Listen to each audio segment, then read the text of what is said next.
Assalamualaikum warahmatullahi wabarakatuh.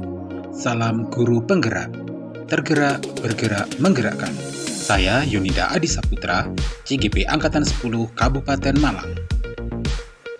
Saat ini saya akan menyampaikan modul 1.2.A.8, yaitu koneksi antar materi dari modul 1.2. Dalam koneksi antar materi ini, saya akan membahas keterkaitan modul 1.2, nilai dan peran guru penggerak dengan modul 1.1, yaitu Filosofi Pendidikan Ki Hajar Dewantoro. Perlu kita ingat, dalam refleksi kegiatan ini, saya menggunakan refleksi model 4P. Yang pertama yaitu peristiwa, perasaan, pembelajaran, dan penerapan ke depan atau rencana. Poin 1 yaitu peristiwa.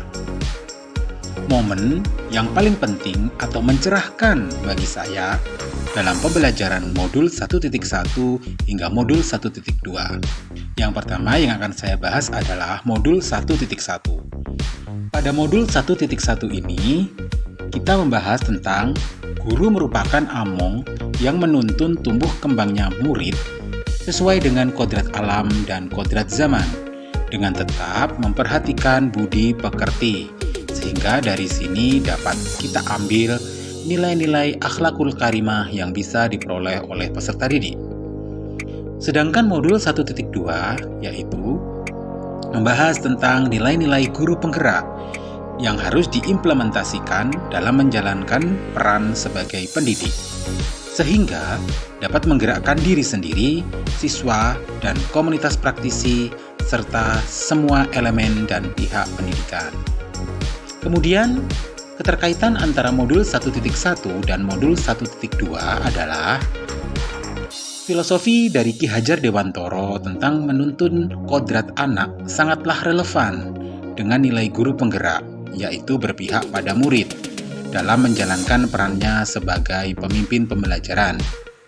Hal ini dapat diintegrasikan dengan kegiatan-kegiatan pembelajaran di mana pembelajaran tersebut haruslah berpusat kepada peserta didik. Selanjutnya, poin kedua yaitu perasaan. Saat momen itu terjadi, tentunya saya merasa. Yang saya rasakan adalah setelah mempelajari modul ini, saya merasa bahwa banyak hal yang perlu saya perbaiki dari diri saya. Tentunya hal ini juga terkait dengan pembelajaran yang saya lakukan. Sebelumnya saya merasa yang sudah saya lakukan dalam kegiatan pembelajaran sudah sangat maksimal. Akan tetapi setelah mempelajari modul ini, banyak sekali hal-hal yang harus saya perhatikan dan saya terapkan. Tentunya dengan mengintegrasikan nilai-nilai yang ada pada guru penggerak terhadap pembelajaran, sehingga pembelajaran dapat berpusat pada siswa. Langkah selanjutnya yaitu saya melakukan refleksi terhadap pembelajaran yang sudah saya lakukan. Hal ini sangatlah perlu dilakukan agar dapat menuntun anak dalam menemukan bakat serta minat secara maksimal. Jadi tidak hanya berfokus pada kemampuan kognitif saja. Di sini dengan mengintegrasikan seluruh refleksi dari siswa ataupun kepala sekolah ataupun teman sejawat, tentunya dapat memperbaiki kualitas pembelajaran yang saya lakukan.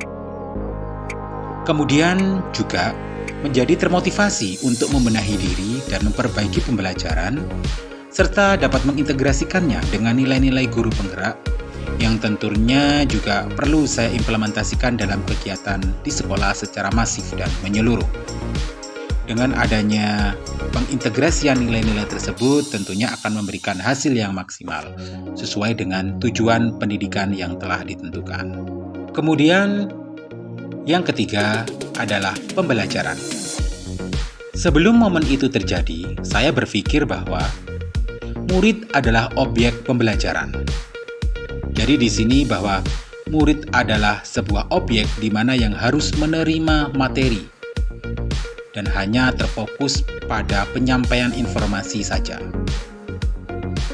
Kemudian, Sebelum momen itu terjadi, juga saya berpikir bahwa pembelajaran hanyalah transfer ilmu saja. Dan pembelajaran hanyalah fokus kognitif.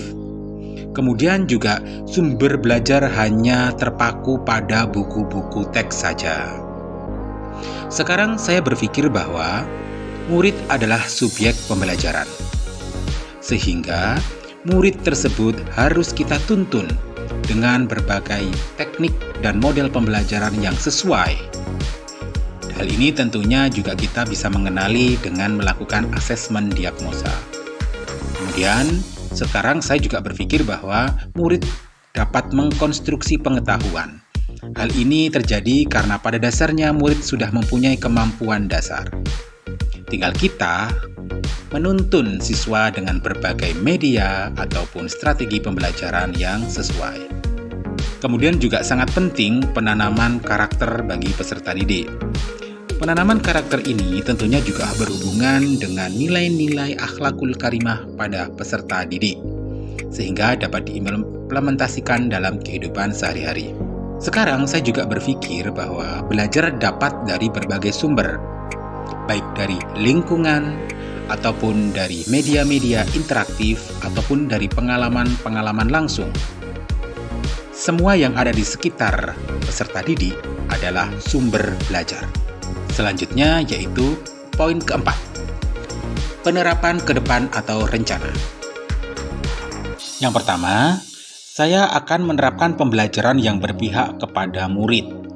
Artinya pembelajaran ini juga harus memperhatikan prinsip-prinsip pembelajaran yang berdiferensiasi.